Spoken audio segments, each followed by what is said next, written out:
Welcome everybody to our birthday boy show. As you guys know, Eric has been banned from saying any Hispanic names. But we're gonna let him say my full Hispanic name we could see his Missouri racism come out. Okay, all right. This is your chance to redeem yourself, Eric. You can get this opportunity back.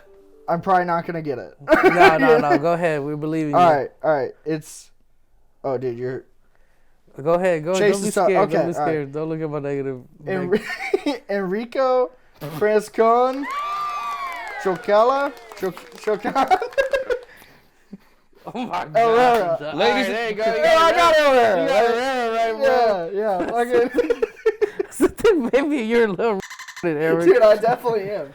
Have you ever met a comic that all their brain cells work? Like even once? No, dude, no. I don't think I ever met a comic whose brain cells are just working all the time. Yeah. Dude. We're always just addicted to something, dude. Yeah. I'm definitely addicted to these nicotine pouches. I'm not gonna lie, bro.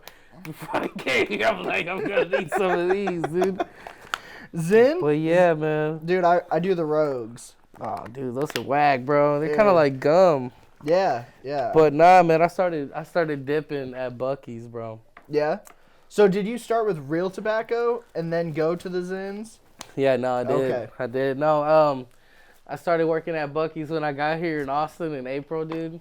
And man, you know how like whenever you get a job interview, you lie about your ambitions. About everything? Yeah. Yeah, no, I did, man, because I got interviewed. I remember I was still in Houston when they called me because I applied. And I just woken up, bro, and they were like, "Are you interested in working at Buc-ees?" And I'm like, "Oh yeah, I want to work there. I want to be manager one day, you know. Maybe one day I can wear that white shirt." Yeah. And they were like, "Oh, all right. Well, we're gonna interview you like a week after that." So it was literally, I don't know, like the week before April, before I started working there. I walked into the real interview and they were like, "Where do you see yourself in 5 years?" And I was just like, "Man, I want to be a GM here, you know, just want to grow in this company." But honestly, I didn't give a fuck about it, you know. And I started off as a cashier and as the Buc-ees mascot for a while. Oh shit, damn. that sucks. My gosh, dog, wearing that fucking suit, dude. I'm talking about, boy, when pussy's wet around me. Yeah. Right? Nah, dude. Look at these buck teeth. Hey, look at these guys. Is that a beaver tail? Or? Yeah. Okay, what's up? What's up, honey? See me, dude. Nah, man, but wearing that Buc-ees suit, bro, it was like I was a god to the children. And believe it or not, bro, like older people, big like, fans, fucking started groping me, bro, while I was wearing that shit. Damn. And they would ask me if I was a woman or not, but they could never tell, you know, because of my body type. Yeah, they're like, there's a tit in there, but I don't know. Yeah, exactly. I don't know what it belongs to. Feels like to. a tit here. It feels like a tit at the front. So I told them I didn't want to be the Beaver mascot anymore. Because, you know, they said I was going to lose weight. I wasn't losing weight. Yeah. So I was disappointed. And it was just hot as shit, dude. You're just sweaty all the time. I was like the sweatiest employee at Buc-ees, dude. Yeah. And the smelliest, too, bro. Because he just marinate in that fucking suit for hours, bro. Like, the smell that my nuts have, like, when I would drive home, I would be like, God damn. Yeah. In the window, like, for a while, like, I used to bring a lunch bag, but all it was in my lunch bag, like, there was no food or anything. It was just all, like, Old Spice, Axe, and, like, you know, whatever sweater makes me smell like a fucking douchebag. Yeah. Dude. I would just spray each one on my nuts, bro, like, every hour, dude. Oh, yeah, dude. There's nothing worse than being, like, a heavy guy and then also being sweaty and stinky. It's the fucking work. Because, like, you always, like, have the thing where, like, people are like, "Oh, he's fat and he smells bad." Because, like, I sweat all the time. Good thing we're not heavy guys, right, JP? Fuck you, Eric. I'm sweaty all the fucking time. So I'm always just like, you can't be the guy that's fat and smells bad. And, you know, I wasn't always the fat guy. You know, for a long time, I was the hot guy, right? Yeah. And then I let myself go, dude. And I'm just like the cute, the guy with a baby face. And in a relationship? In a relationship? Are you in a relationship? Yeah, I'm in a full-blown relationship. That's always what happens, dude. You know, you get one locked down and you're just like, I ain't gotta run anymore. My brother, he just got broken up with like a few months ago, and now he's all slim and fit and shit. He's gonna be hot. You're gonna have to beat and his then ass. when I'm with my relatives, I'm like, okay, yeah, y'all celebrating him for being ripped and and having long hair. He looks like Slash now, but I'm like, you want this guy who can't keep a relationship, or would you rather be me, bro? Or this is a happy relationship body, bro. Which one do you want? Yeah, dude, it's called love handles because you're holding the bitch down with them.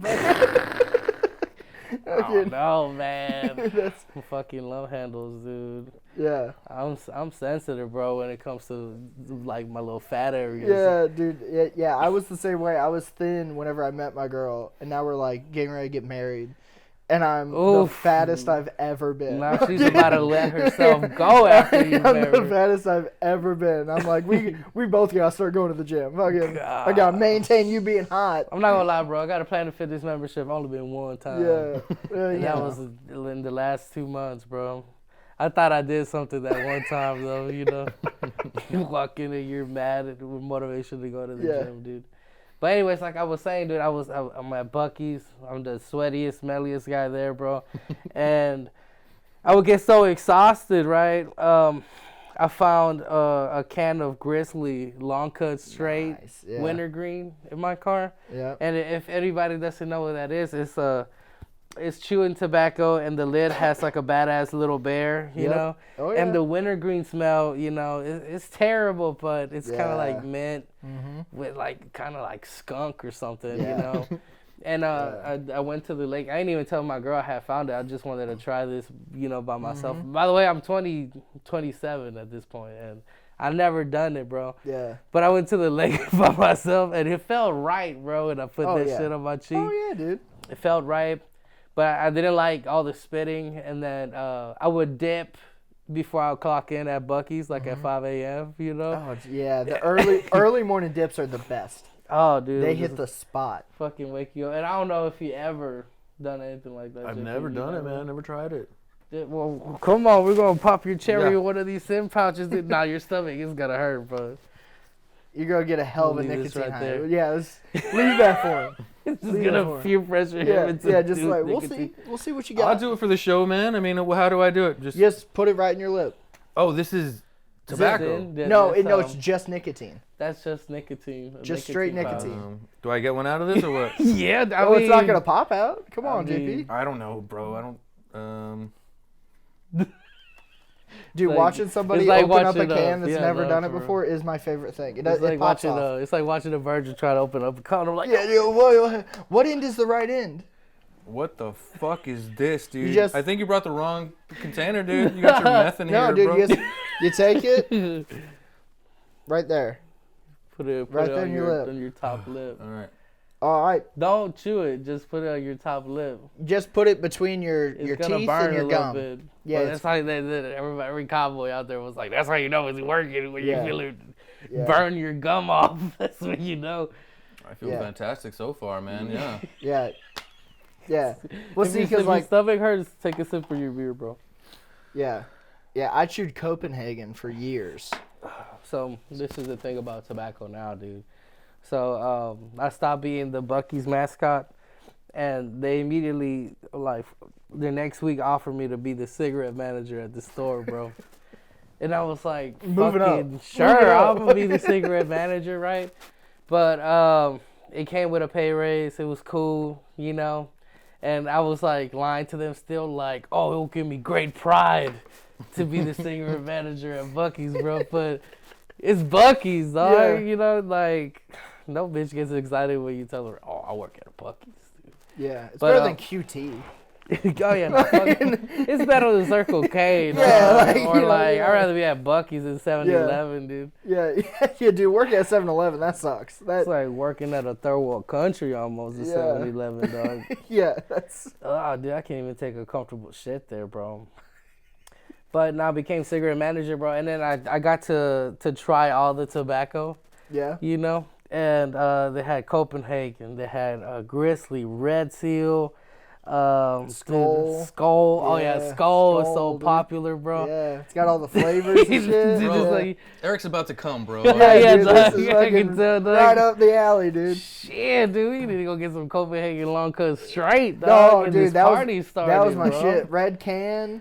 Fuck that's the straight long cut. Yeah, straight long cut, dude. Straight long cut. Yeah, I did that shit for years. You still That was a bad idea. I don't want it. Yeah, Your stomach hurts, dude. That would fucking your whole world up, bro. Yeah. Your whole Yeah. perception. Yeah, that nicotine high is gonna hit him here in a second. No, you already hit him, bro. I Yeah. can tell you already hit you. Shit. Yeah. Feeling a little nauseous, bro. The first Yeah, time you nauseous. chewed like long cut, did you get like the head high and throw up or anything? No, I definitely. Whenever you first do chewing tobacco, you immediately feel like you got vertigo, dog. Like Yeah. you're just like spitting. You feel a little dizzy, bro. So I just kept spitting more, into the lake. But I started dipping, but then I found these ZYN pouches, dude. And I swear to God, this is not a commercial, bro. But if you ever try some of these bitches, dude, you want to fuck your world up, bro. These ZYN pouches are the way to go. And surprisingly, dog, a lot of people in the comedy scene fuck with these. Dude. Oh yeah, they're very popular. And I right didn't now. know that until I started doing it. Yeah. But I would take 5 of these before I would go to work, and then I put it in my pocket, dude. Oh, I thought you were saying you would put 5 of them in. Oh, I'm no, like, God that's damn. too much nicotine, bro. Fucking 300 But I was milligrams, 30 literally, milligrams. while I'm working at Buc-ees and shit, dude, I would just dip, dude, and it just became that for me, bro. And eventually, dude, I had to quit, bro. So 7 days ago, I quit that fucking job, dog. Yeah. So finally, dude, I feel like I'm free. Yeah, Because cut the ZYNs and I would do comedy gigs, bro, until like 2 a.m., right? And then I would have to wake up at 5 to clock in at 6, dude. Yep. I'm talking about, dude, it's hard to maintain. Oh yeah. Maintain yourself on Yeah. like 4 or 5 hours of sleep, bro. Look how the ZYN pouch is fucking him up, dude. Yeah. I'm all out of it, bro. I'm Yeah. fucking stoned. That's a fall over. Yeah. No, dude, my favorite, because I started chewing Copenhagen like from the jump. And first time put in, hung out for a little bit. We were at a tractor pull, me and a buddy. Fucking puked off the top of the bleachers. With the Copenhagen. Yeah, with the Copenhagen. And then chewed that for years. But my favorite thing would be like guys that chew like Skull to go and give them Copenhagen. It always fuck them up. Yeah, did it your has a dad do higher- it? Your dad do it? No, it was just like brother did, like just all the dudes in the community chewed. Oh, It was yeah? just very common. And yeah, Damn, so that's then, a tight. yeah, That's a it's- tight community, bro. Yeah. Brothers who chew together, stay together. Yeah. Yeah, so and then I got away from it, and then all these like nicotine pouches and stuff came out. It's dangerous. Because you don't have to have a thing to spit in. You just swallow it's it. great, dude. It's dangerous as hell. No, it's great, bro. And I really am hooked, dude. I'm pretty addicted to these now, but I ain't mad at it, dude. They make me Yeah. feel good. But working at Buc-ees and being the cigarette manager, bro, that was a completely new experience for me, because I always work customer service, I worked at a Hilton before, as the front desk agent, Yeah. dude. Oh, no shit. People would tell me I would look like Roseanne, dude, just working at the front, checking people in. What's up? Welcome in. What? How many beds you need? Like, what you here for? Just like trying to vibe. But at Buc-ees, dude, I would have to deal with old ladies on the daily, bro. Yeah. Like old ladies that wanted like cartons of like Virginia Slims and Oh, shit. that's a seasoned like- smoker. Bro, that's It's the a classy season. old lady cigarette, bro. Yeah. Virginia Slim, dude. Also, Pall Mall Orange, bro. Those These are old wild. ladies fucking... That's wild. Their pussies finally start getting wet, bro, when you tell them, oh, yeah, I got 4 cartons of that on the back. 4 cartons. Because they will come in and buy bulk, bro, because these are like country Oh, yeah. ladies. And they live far as fuck, And they stock up for the winter or for the summer. Yeah, you know? they get 100 gallons of fuel. They get fucking. I always get worried, dude. I always get worried for their health, bro. Yeah. 'Cause I would see them, and it would be like for months. They would come like twice a month. But Yeah. every time I would see them, I would feel like, oh my God, you look even more terrible than the last time I sold you these, It's just the meth, dude. It's not the cigarettes. It's not the cigarettes getting them. Oh no, we definitely had a few meth heads pull up at a Buc-ees, bro. But Yeah. While you were working at a hotel, did you ever have like weird ass people checking in? oh, dude, we Like had a people guy. checking in, being like you could tell they're about to organize a gangbang in room 13. No. I mean, we had a few of those, like NBA players. Oh shit. Like James Harden, he would just come to the hotel downtown Hilton Seabowl just to fuck, dude. Like, God damn. like that guy would just fuck too much. But We had a guy die one time, bro, when I was working at Hilton Hotel, Jesus dude. Christ. You feel all right, dog? Yeah, I think so.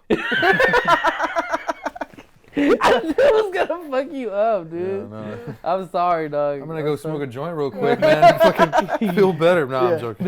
Even out. Yeah. No, you feel like, I don't know, dude. Like you just found out somebody died or something. You know, like you feel like in shock a little bit when you have the first one. I'm glad we were able to pop your ZYN cherry though, dude. Yeah. But, Yeah. Hey, thanks, man. I wouldn't have loved anybody else to do it, man. Yeah. He's gonna mark it down on his calendar. A little heart around it. This is the day I got hooked. Yeah. You know?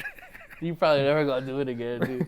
Yeah, I'm gonna come in here next week. He's gonna have a thing at fucking Copenhagen. He's gonna fucking, all right, let's get after this I got Copenhagen. Y'all let me know, bro. I'm full up if somebody drops from the Birthday Boys podcast. But you better send me a screenshot of the Copenhagen. It's here for you, Enrique. I'm full up, dude. But nah, man. I was telling you at Hilton Hotel, it was like 2019, dude. And then I quit right before COVID, right? I have this thing about me where like I could hold down a job, bro, but it can only be for like 10 months, dude. After that, I'm like, I'm sorry, I didn't really give a fuck about y'all. But this was like at the 10-month mark, I was about to quit.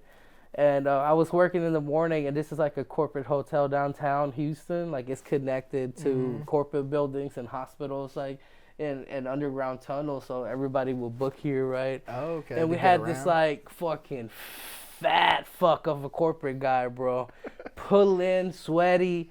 You could tell he had like drawn on hair in a little bit. It was like almost like coming off. Yeah. And he was just like, yeah, I'm here to check in to like the King Suite, top floor. You know, I'm a Hilton Diamond member. I love it here. You guys are great. And we're like, all right, Mr. whatever his name was. Yeah. And then I checked him in, you know, shook his head and everything because I seen him a few times. And I'll come to work the next day, and he's supposed to check out. And I informed my manager, like, hey, man, this guy hasn't checked out, dude. Y'all need to go knock on his door and tell his fat ass to wake up, bro. Shit. And then we had, like, one of the hotel ladies knock on the door, housekeeping. And then you just hear a loud-ass scream, bro, in the middle of the hotel. You just, ah.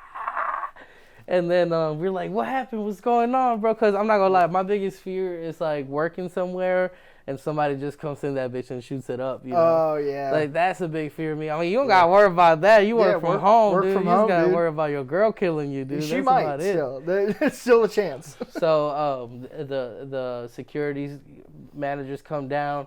They're like, oh, we need somebody to call 911. That fat fuck corporate guy was in his room, bro, blue as fuck, dude. I'm talking about, like, they were like, oh, I don't know, I think he's dead. And you can tell, like, you ever see, like, a security guard who's a tough guy, but once they see a body, bro, you can like, see never that, mind. like, it shook him up, dude. Yeah. He was just like, I think he's dead. I've never seen a dead body before, bro. And I was going to tell him, bro, like, hey, man, stop being a pussy, dude. He's fucking dead. He's dead, bro. We just called 911 and let bygones be bygones, bro. Fucking good luck cremating him, you know? Yeah. And what'd they have to do to get him out? Crane or? oh my gosh, bro. The paramedics came in with the biggest bed, dude, you ever see? Because this guy was like over 350 pounds, bro. Jesus. And I'm not one to judge, right? I'm not one to, you know what I'm saying? Yeah. I'm a good Christian. It's fine. But bro, he literally had died from I think it was like a heroin overdose, dude. And like, he was one of those corporate guys who like hit it really well. Like, I'll wake up in the morning with energy and shit, but it was just a heroin the whole time, you know? Damn. And they rode this motherfucker out from the 16th floor all the way down, bro, in the elevator and shit, dude. And they just had a fucking sheet on him, bro. Could you imagine how much that would suck if you're like at a corporate retreat, you're getting ready to go down to the meeting, you open up, the elevator door opens, there's just a dead body, you're just like, oh, okay, that's a weird start to the day. Yeah, imagine that corporate guy, he's getting ready to cheat with his wife with some prostitute, like, pull up. He starts dying. Doing heroin. Well, now that was the craziest shit I ever seen at the Hilton, bro. That and I remember the week before I quit, dude, we had like 4 Karens, bro. Oh. And, you know, all of them were ugly, dude. And they thought They always are.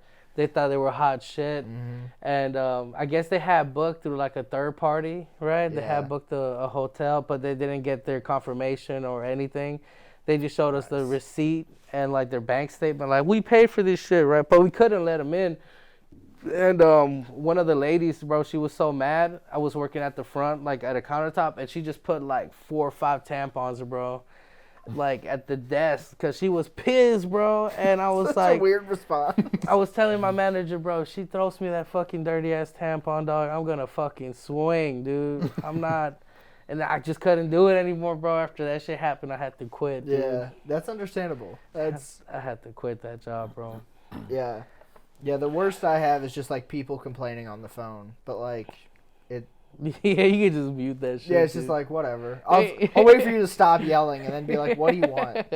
You ever argue with your girl, bro, and then she's screaming and you just like, man, I just gotta do this, dog, and just pretend that I'm at an open mic, you know, waiting for my spot or something. Yeah. But yeah, man, this is how come y'all call yourselves the birthday boys, dude? I always wonder that. Yeah. Well, I mean, it's JP's kind of story there.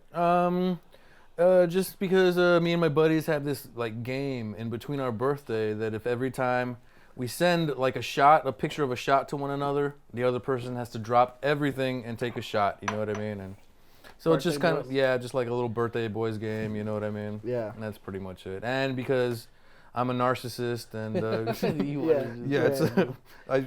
all of our friends, we celebrate like the birthday week and shit. Like, oh, that's what's up. Like white women, but damn, that's a real white woman thing to do. No way, bro. I think Mexican dudes had that shit first, dude. I think I'm willing to battle. I'm willing to die on that hill, dude. You know that's what I'm saying? You ask a white woman who made margaritas, they're gonna be like, so this name's Stephanie in Sugarland, you know, like.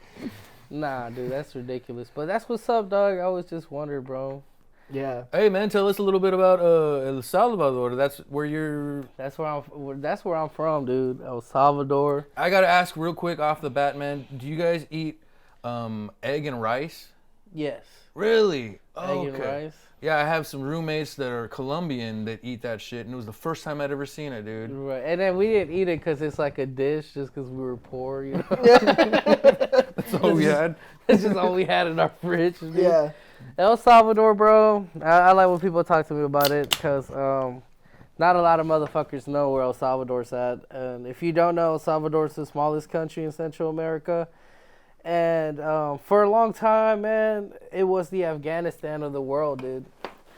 Really? So how much do you know about the Cold War, bro? Not that much. All right, so the Cold War, it started like in the 80s, like late 70s. You pretty much got 2 superpowers. You got the U.S., right? Yeah. And they want the world to be democratic. And then you got Russia, and they want the world to be extremely communist, right? Yeah. But if these 2 countries go to war with themselves, like it would literally be World War III, nuclear war, right? Yeah. Because they both have nuclear weapons. So lose-lose scenario. So lose scenario. So in order to fight this war, what they would do, they would sponsor small countries, and then they would just fight their wars through their like some kind of like insane political cockfight, you know? Oh wow. So El Salvador became the rooster for a long time, you know, ready to start this cockfight. The U.S. was supporting the democratic side of El Salvador, and Russia was supporting the communist side of El Salvador. Yeah. And what happened in that country at that time during the 80s, El Salvador was trying to be like a big city, you know. They were trying to get all the farmers to move out to the city. So they were like trying to kick them out of their property to come work. Yeah. You know, they were trying to seize their lands, and a lot of people didn't think that was fair, so they started a communist group called FML, which is FML. And don't ask me what it means. I just know that they're commies and they need to die, right? My dad, he fought for the democratic side of the government, and the war started to kick off like late 1978, 1979. Wow. And it got bad, dude. Like, I'm not gonna lie to you, man. Both of them did fucked up shit to the people in El Salvador. Like both the communists will rape women and like kidnap men to join their militia. Yeah. And same thing with the government. Like my uncle, he never fought, dude, because he was a pussy. But also because he loved pussy so much, dude. Yeah. All he did in El Salvador before he moved to the U.S., he would just dance, bro. I'm talking about, I never seen a 4'5" guy move so fucking smoothly on the dance floor, bro. Like, he danced with my girl the other day, right? Because I couldn't dance, and he was showing me how to do it. And my girl's 6'1", dude. And I'm like, how is he pulling this off, bro? All these moves and shit. Because when he did that, like, his arm was so tiny, my girl had to fucking come under, dog. Like, really come under, dude. Like, El Chapo in the tunnel, dog. You have to really go under. But he would dance, and he would tell me, like, he woke up at some girl's house that he didn't know, and he left early as fuck, like at 5:30 in the morning, because he didn't want a relationship with her. Yeah. Like, the transaction for him had ended. So he got into this bus, and the war had started, and I guess the government, they were stopping buses, and they were getting all the men from the buses to get out of the bus and enlist in the military, you know. Oh, damn. Because if they felt like if they would let these guys go, they would join the communist side, right? And it was a big war, so he said, like, once he saw that, dude, he would, like, he was so tiny, bro, he would, like, get under the bus seat, dude, and shit, just pray, dude, and just stay quiet, you know, until like they would like leave, like, all right, that's everybody, all right, you can go, you know. And then he's just like, the only dude on the bus full of chicks. He's like, who wants to dance? He's like, let me show you what I got. You know? He's the only swinging dick around anymore. Try to get some fucking pussy at the metro. You know what I mean? But yeah, man, the war started to kick off. And one of the biggest, like, fucked up things that the Democratic side of El Salvador ever did, they had, like, this priest. It was, like, the holiest priest in El Salvador. And he was talking shit about the war, right? Like, how we should end it. Yeah. How the government's doing fucked up things, too. And the government didn't like that, bro. And they formed a few groups. They called them the Death Squad group of El Salvador. Okay. And it's fucked up because it was like these like random guys that was select from the military that were like prone to, you know, violence. Like it was a little extra wild. It's like imagine all your friends that like do crazy YouTube shit, like jump off balconies and shit, bro. They're those like guys that guy. That's exactly who we're gonna get. And they would train these guys to be insensitive to, and like even my dad told me like some of the fucking tests that they did.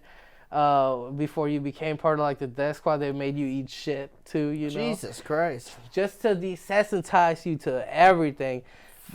They made you like take care of a little animal and then kill it afterwards, you know. Oh yeah. Just so you can grow heartless, shit like that, dude.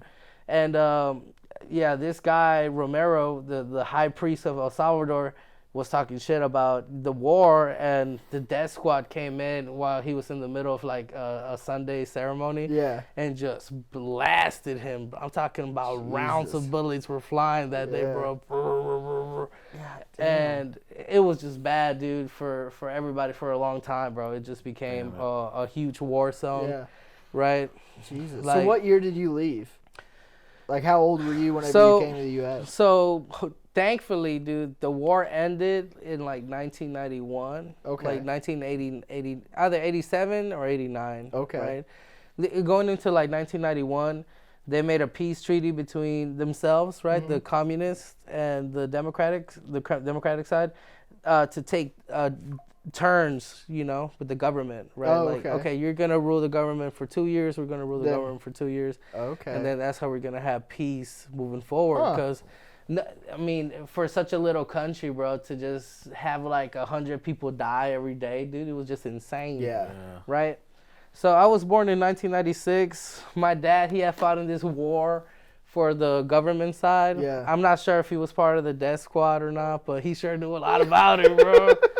I'm like, damn, man. He would tell me some stories, dude. But after the war ended, he was a captain, right? Okay. And he had like a good border patrol job. And I know he was like accepting payoffs from like narcos and shit because we were living we were pretty rich at that point in time. Like We had like a small mansion in downtown El Salvador. We had maids, bro. You know you're rich when you can tell your friends, like, man, guess what happened to me today?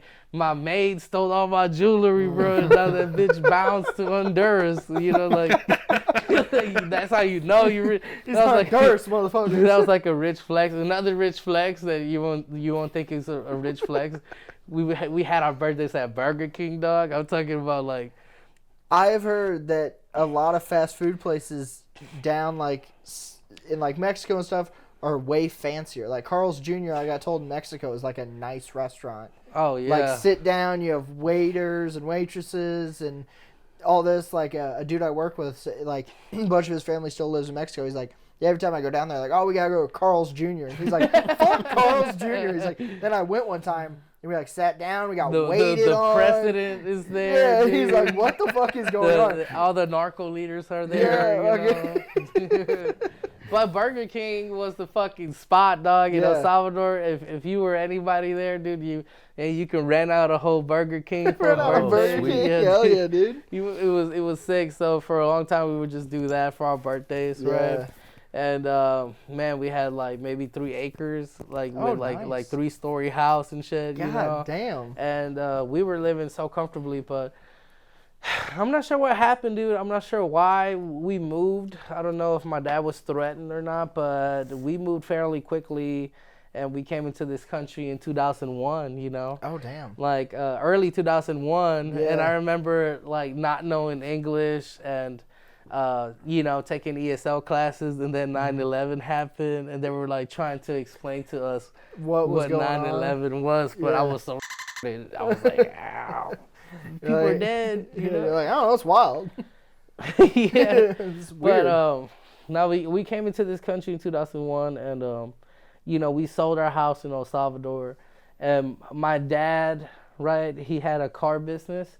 And he would take cars from the U.S. that were beat up and old. He would buy them at auctions, and he would take them to El Salvador, fix them up, and flip them. You know, like a mechanic business, dude. You know, and I know you used to be a former mechanic. Yeah. So they eventually changed the laws, right, to where you couldn't like move cars like that. Yeah. Across the border, and his business kind of went down under, you know. Yeah. So he had to figure out what to do, and I guess now he just had to spend a lot of time in El Salvador to flip cars, and that's when he left for a trip one day. I remember the last time I saw him. Yeah. He went on a trip. I said bye to him. He left for months, and he accidentally washed his passport, right?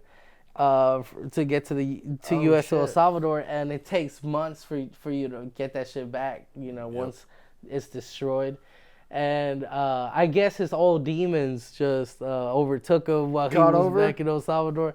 Like, he was there for too long, dude. He started drinking and doing cocaine again, bro. And I'm pretty sure he smoked weed, dude. And he blew our $100,000 savings that we had, dude. Jesus. Like the last month of December, 2002, this motherfucker overdosed, bro, and passed away. God damn. Nobody told me shit for a year, bro. They were just like, holy shit. Where's your dad? Where's dad at? Where's dad at? Oh, he's working. And he's just in the fucking grave, dude. God damn. It was fucked up, bro. It was fucked up, man. And of course, like, you're a little kid, and then you don't understand that something that's incredibly fucked up is happening to you, you know? They bought me a PlayStation 2, dog. Yeah. And I didn't have any more questions. You're like, dude, Crash Bandicoot's badass. I was playing like Grand Theft Auto, Miami Vice, Miami City, whatever. Yeah. And I would like chainsaw prostitutes after they took my money so I could get my money back, you know. And then finally, I remember one day my grandpa came in 2002. I was like moving to second grade, and they were just like, man, I just want to sit y'all down. What I want to tell you is tragic, and if you need to cry, I'm here for you. But your dad died, and at that point of not having seen my dad for like a year and a half, it just didn't hit me, and I was just like, oh, okay. Can we go back to playing PlayStation 2 now? Yeah, I got some hookers. Right? Or do you need us to sit here and listen to what else happened? But yeah, man. I mean, it didn't hit me hard. Yeah. It destroyed my older brother, you know, because he's 10 years older than us. So. Oh, okay. So he was old enough that like they told him what happened. They didn't tell me.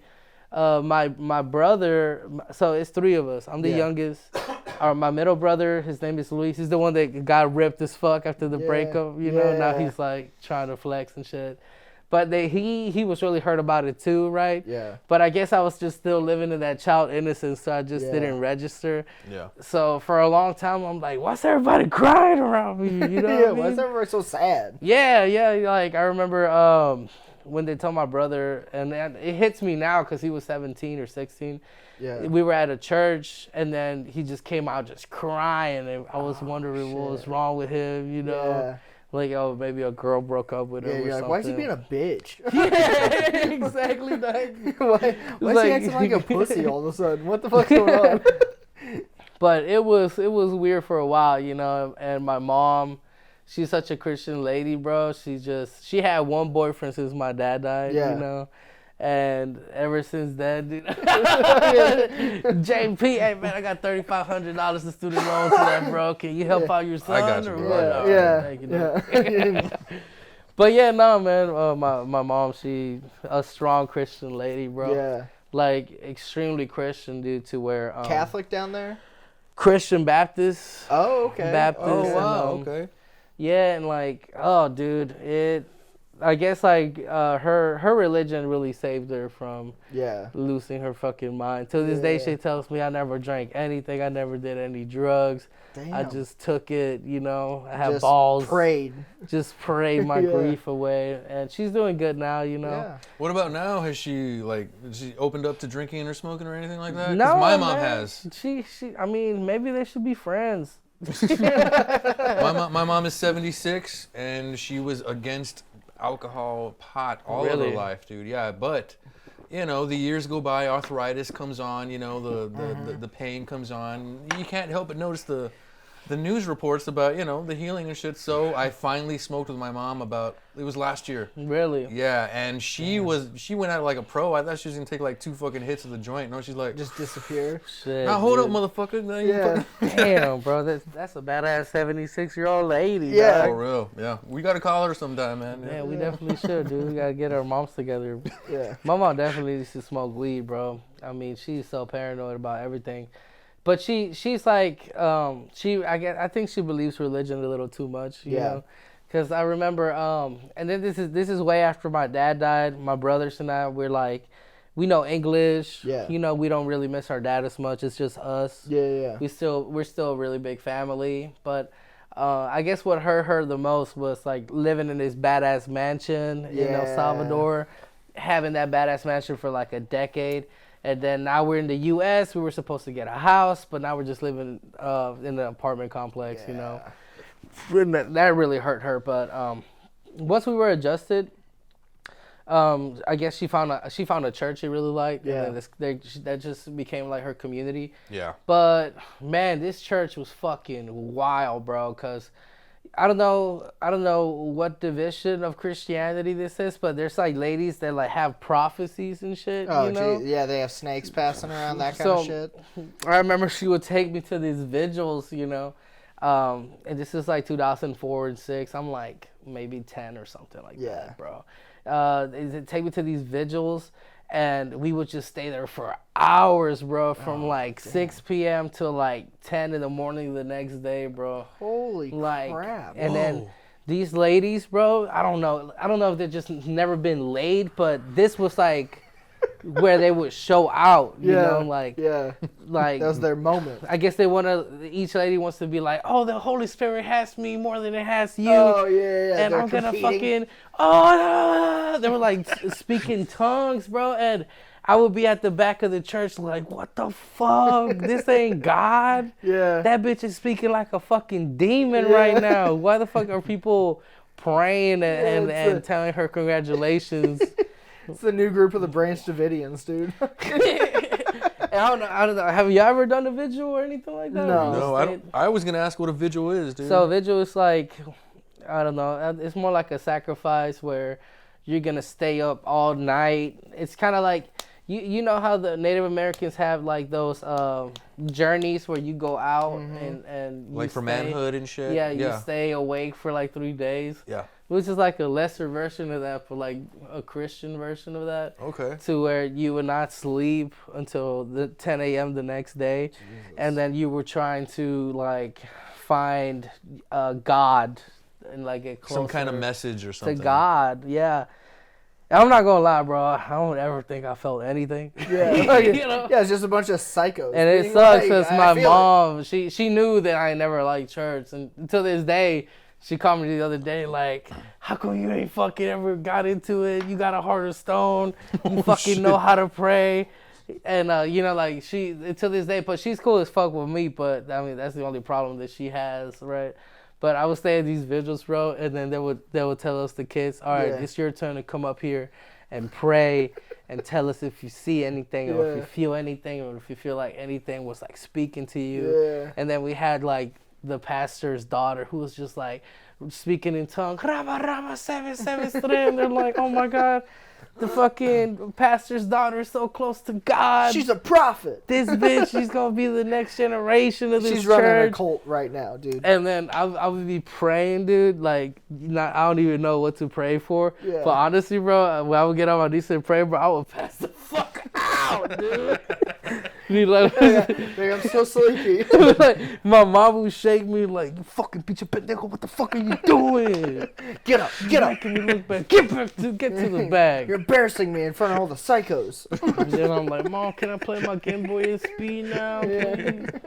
Fucking gotta level up my Charizard, you know? Pray to the Pokemon I gotta gods, beat the Elite Four, man. I'm over here wasting my time with this bullshit. Yeah. I don't know. I got lucky that like my parents never got into any like weird cults. We had like a weird culty thing. It was culty, dude. That is culty as fuck. It was a fucking cult. That's culty as fuck, dude. We had this weird fucking cult that was like in a warehouse in my hometown. Yeah. And I could tell it was a cult right away because they were like recruiting kids. They were fucking fast as fuck. I don't know. I didn't get diddled once, but you know, maybe I wasn't cute enough. Good. I was like, damn. Definitely weren't. But yeah, like. Just like fast as shit. They're just like always having like youth stuff and all this and that. And I'm like, we're in a fucking warehouse. This isn't the house of God. Yeah, there's not a brick on this building. This is bullshit. Fucking. Man, you know, like one of the craziest shit my mom's ever done to me. I guess for whatever reason, if she would have a nightmare, you know, she would immediately think it's like a sign from God or something. Oh, Jesus. Like, I had a nightmare. We got to protect our family. Yeah. So we would go to sleep after she wakes up from this nightmare. And, like, at 4 a.m, I would just feel, like, oil in the back of my head.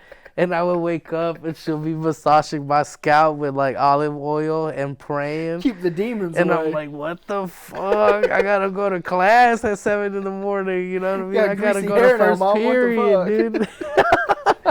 I would look fucking like a bum afterwards, bro. Like, you know, I wasn't gonna shower. You know what I mean? Just have like this oily ass hair, dude. Yeah, jeez. And you know, and I'm not gonna lie, that shit felt pretty fucking good. When she was massaging my head, I'm like, oh damn, bro. I feel like I'm getting roofied, bro. But I guess the last crazy shit about my mom and her Christianity, dude. I remember me and my brothers, this is like way after we were teens. Yeah. You know, I hit my head and I had a fucking bruise in my forehead. Yeah. And it was big, bro. Like, I forgot what we were doing, but I hit some sheetrock. Oh, yeah. And my fucking forehead was just, like, gigantic, right? So my brothers walk up to my mom, and they're like, Mom, Enrique has a mark on his head. We don't know if he's going to be okay or not. What do you think? And before she even saw me, I was, like, turning the hallway. She was just like, what kind of mark? Is it the 666 mark? Is it the mark of the beast? The mark. And I'm like, no, bro. Yeah, I fell onto a 666 iron. Okay. I know. I fell into the devil's cock, dude. Yeah, it fucking hit me, and I got a 666 mark on my forehead, bro. Jesus. But nah, man, that was like. We should act that out one day, man. That sounds fucking funny, man. I don't know where you go find the devil's cock, but. I mean, here in Austin, you could probably find one somewhere. We're like Tanner's cock, you know. I just mean like the mom part, bro. It sounds so familiar what you're talking about, like the crazed mom, like, ay, mijo, oh, shit, oh you man, know what I'm bro. talking about. Is that Oh yeah. Parallel with you? Yeah. Yeah, man. Say, mom definitely was, and like my mom got religious in like a weird way. Like not like culty, but like with meth. No, just being like all of a sudden like would act super religious about stuff. I'm like, we've never been to church. What are we? Why are you lecturing me about God? No, like, dude. What is going on? Dude, one of the craziest experiences with my mom, bro. She was speaking tongues after she went to that crazy church, and she would have nightmares, and she would speak in a different tongue when she would have nightmares, right? And I remember we would have her cousin stay over, and I would have to sleep with my mom, you know. Yeah. I was like 12, so I didn't give a fuck yet. And I remember one day she was just sleeping, and she just started yelling, bro, from like the top of her lungs, like, ah! And then I woke up scared as fuck. Yeah. I knew what was happening, bro. Yeah. I seen her do this before, but never this extreme. Damn. And then she just started moving her fucking feet, dude, like moving them. Damn. And then she started talking in tongues, bro. And then that's when I was checking out, like, I need to leave. Yeah. I need to leave this bed. Yeah. But she was like kicking so profusely, I felt like I couldn't leave the bed, bro. Like I felt and then I was scared too, you know. And my fight or flight instant kick thing. So she's like moving her legs and she's yelling, "Rava rava seve seve stre, rava rava seve seve stre," over and over again, bro. I'll never forget those words, bro. Yeah. And look that up real quick. I have no idea what that means, dude. But I decided to jump. I hate people. Oh, fuck. All right. I didn't know my mom was with Hamas. Yeah. Wild. No, so I decided to jump on my mom's legs, bro, like fucking Steve Irwin or something. Yeah. You know, it was just like rear naked choking her legs. Hold him down. Slapping her devil. feet, dude. Like, wake up! Wake up! It scares me. Scaring me, mom. Jesus. Bro, that put me off from church, dude. I could not. Every time we would go to church, after I was a teenager, I just told her I didn't want to go. You know? Yeah, you're like, you started going to church and demons started possessing you at night. Dude, I'm like, man, shit ain't working. You're going to the wrong church, man. Mom. I don't think this is like what God is supposed to be. Why is this scary? Yeah, dude? Why isn't he just chilling, hanging out? What is the... It's fucking crazy, bro. Yeah. Yeah, I don't know. That's fucking wild. I don't fucking know, man. But yeah, dude, that's been cool. That's my crazy ass mom, my crazy ass dad, bro. And dude, man, I haven't even told you about my brother, bro. Yeah? Are they religious? Oh no, my oldest brother? Yeah. Nah. I guess the most spiritual thing he does is smoke weed and blunts. Yeah. Right? And my oldest brother, bro, after my dad passed away from that overdose, I forget if it was Christmas or New Year's, you know. He just lost his mind, dude. He became that party guy, got a red mohawk and shit, dude. Oh, yeah. Started dropping like ecstasy like a motherfucker, bro. Got his girlfriend pregnant at 17 God and shit. damn. Like, man, he did all the wrong things, bro, afterwards, man. But just a quick story about him, dude. And then this is like a year before I moved to Austin to use my golden ticket. And by the way, the only reason why I moved to Austin, dude, is because I opened up for Tony Hinchcliffe in Houston for like 5 shows. And at the end of the 5 shows, he was just like, "Man, dog, you're too good for this city. If you don't move to Austin in the next 9 months, I'm going to revoke your golden ticket, dude." Damn. And I was like, fuck, bro. I was just kind of just sitting on it, you know, just using it as a, you know. Eventually, I'm going to use it, so it kind of motivated me to fucking move sooner, you know. So I moved last year in April, but back to what I was saying about my brother, dude. He after my dad died, he was a really wild guy. Like, he's chilled out now, but he's always been this wild guy, man. And this happened for years, bro. Every time I would get a call from his wife at 2 a.m, I knew somebody was arrested or there was like a domestic issue going on, you know? Or like maybe somebody came out as gay, you know? The old 2 a.m. call. Hey, turns out Yeah, nah, man. You know David. He loves cock. I'm gonna tell you this last story. Then y'all can ask me whatever questions y'all got, bro. But dude, I got this call from his wife at 2 a.m. I'm with my girl. I've been living with my girl now for like 3 years, you know. And I answer the phone, and I'm like, "Bueno, what's up, Brenda? What's going on?" And he's just like, "Your brother. I just got a call from the fucking hospital. He's in the intensive care unit. I'm not fucking going out there for his drunk ass anymore. You gotta go get him, not me." And then she just hung up, bro. She didn't even give me an option to. Damn. And it's like 3 a.m, and I'm like, fuck. My brother Frank. So I go to Bentop Hospital in Houston, and then if you don't know Bentop Hospital, bro, that's where people go to die, dude. That's where you go when you're poor. Yeah. Like, every time I do something dangerous, I always tell people, if something happens to me, take me to Bentop Hospital, bro, because you could just ignore that bill for years. Yeah. You know what I mean? They have to take care of you, right? Jeez. So I wake my girl up. I tell her the situation, and she's just like, again? Fuck. All right, I'll see you tomorrow. She goes back to sleep, bro. I start driving downtown to Bentop Hospital, right? And I go to the emergency intensive care unit, and I'm like, yeah, I'm looking for my brother. And they're like, what's his name?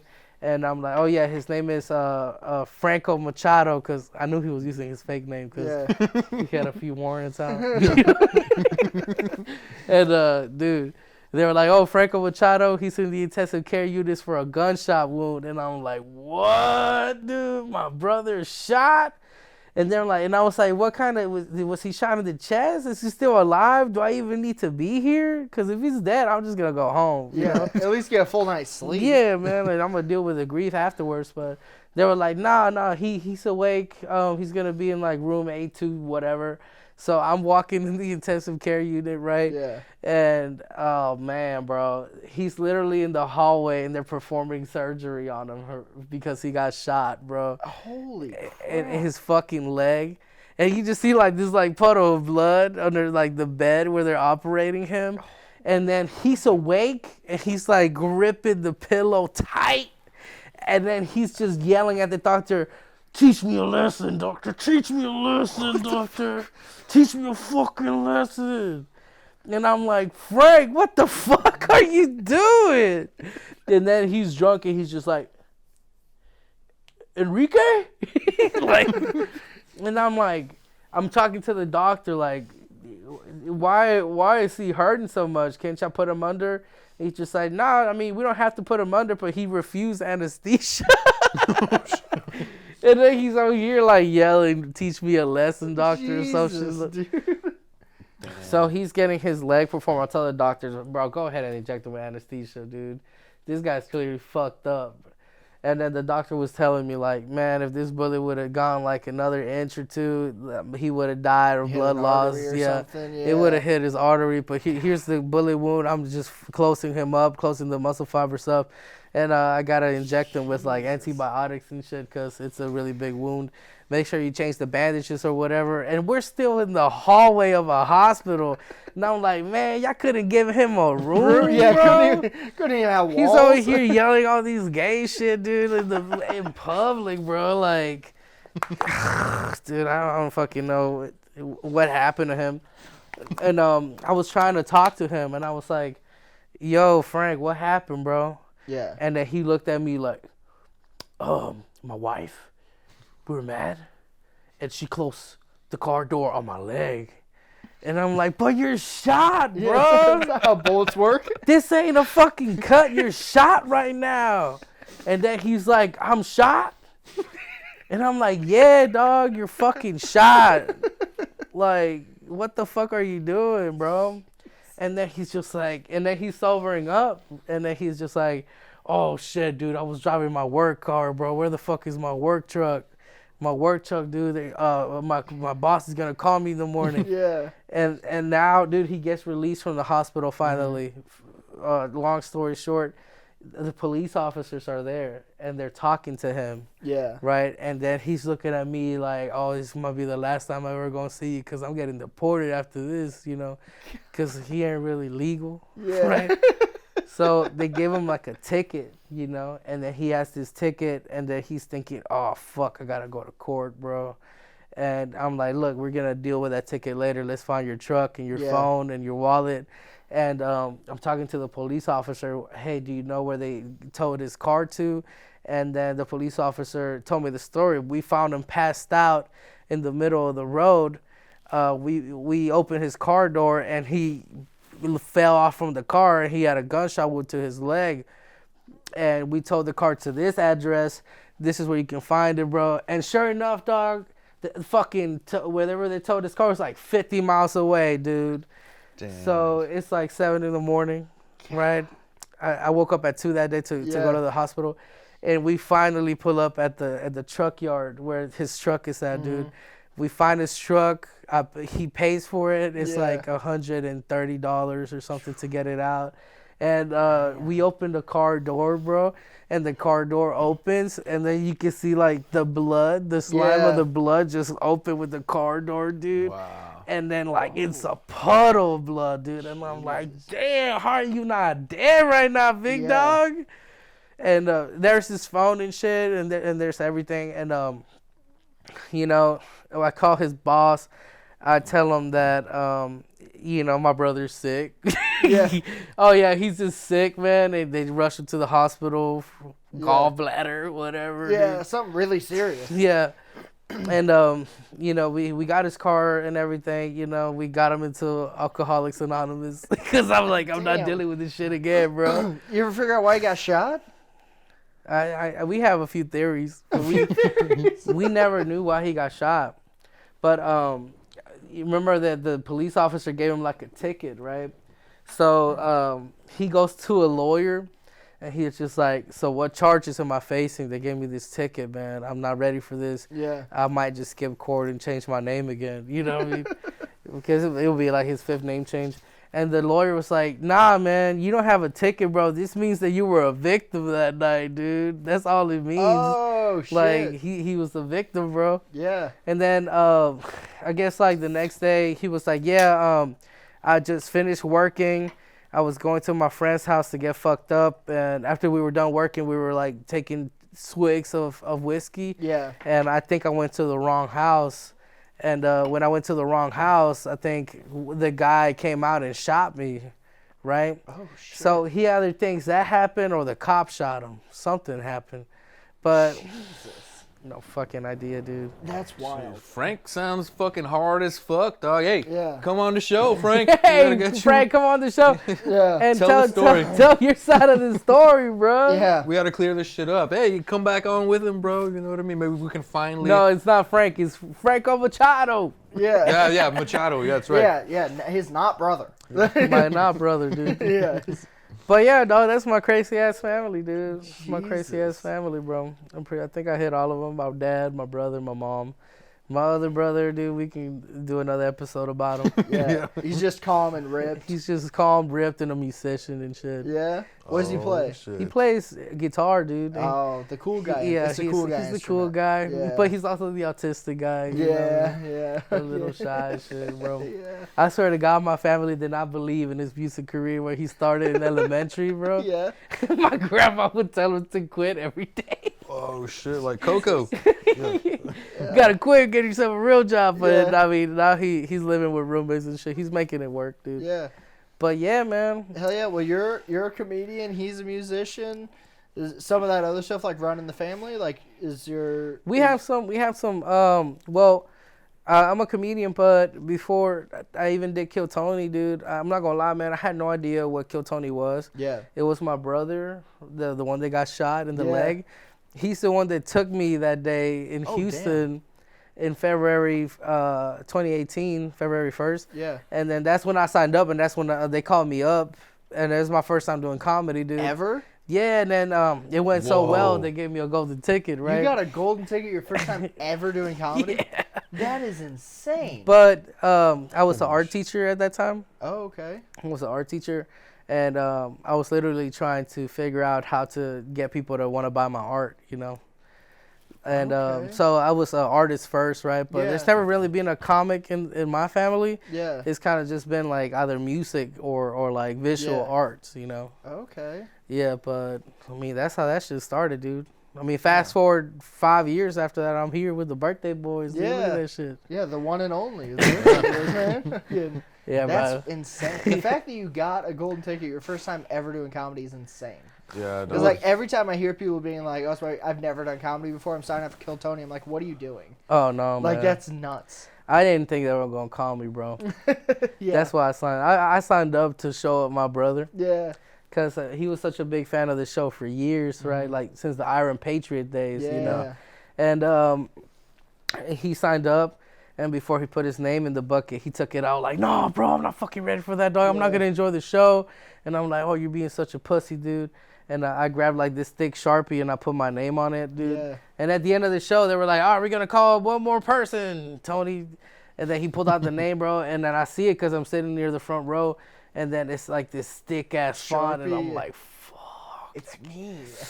That can't be me, bro." Yeah. And they call me, and dude, I just ran up there, even though I was scared. Yeah. And my weed dealer was with me too, so I don't want to look like a bitch in front of my weed dealer. Yeah. And then my brother's boss was there too, and he's like this white swole gorilla guy. Yeah. And I never wanted to look like a bitch in front of him too. Yeah. So I run up there, bro, and I just say this like schizophrenic skit about being on a lockdown from a shooting at the elementary school I was working in.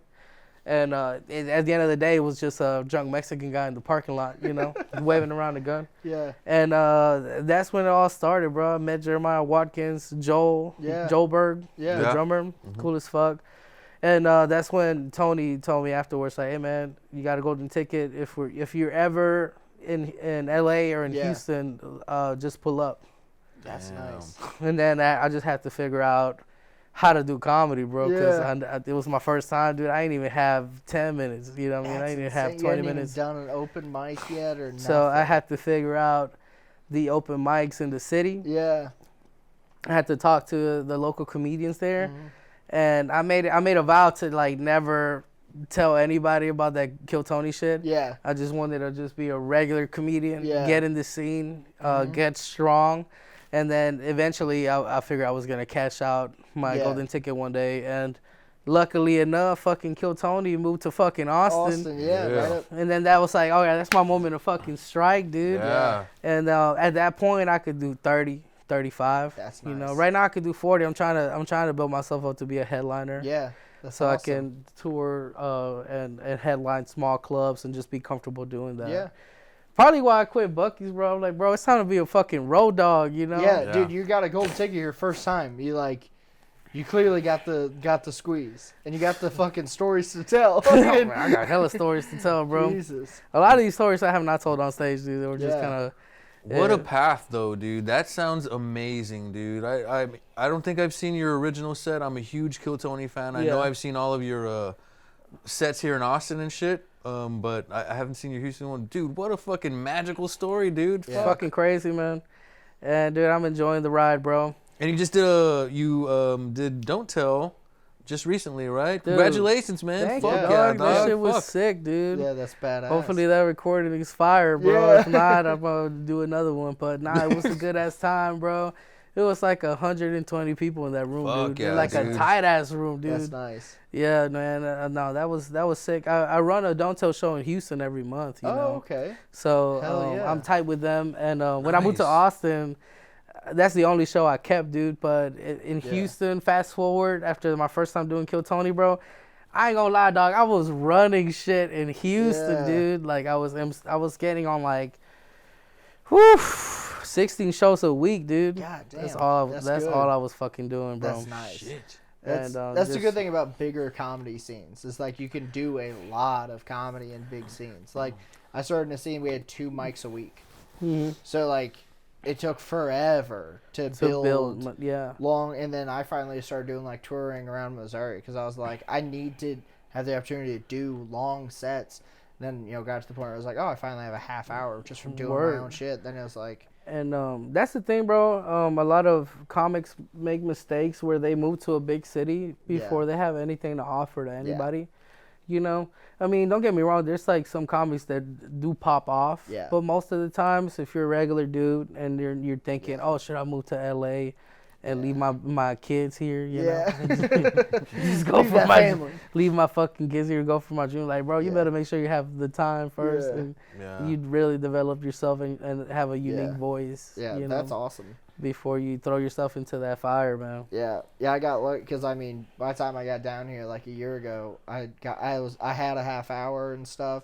And I've just been able to build from there. But everything's small, quick show. You're doing 4 mics a night kind of thing to do 10 minutes. 3 minutes here, 5 minutes there. Or you get $10 for doing this show. Man, I ain't get paid for comedy for a long time, bro. Yeah. I'm talking about I would get guest spots. If I would get spots, they would pay me with alcohol and shit, dude. Yeah, one of those and you get a free drink. I stopped being hot, bro, because I just started drinking and partying like a motherfucker, bro. Yeah. And it's important of the party in your scene, just to connect and shit. Like, once you have a drunk night with somebody, you're at a different level of friendship, Yeah, you get to really know people. So I had, like, multiple drunk nights with a lot of people in Houston, dude.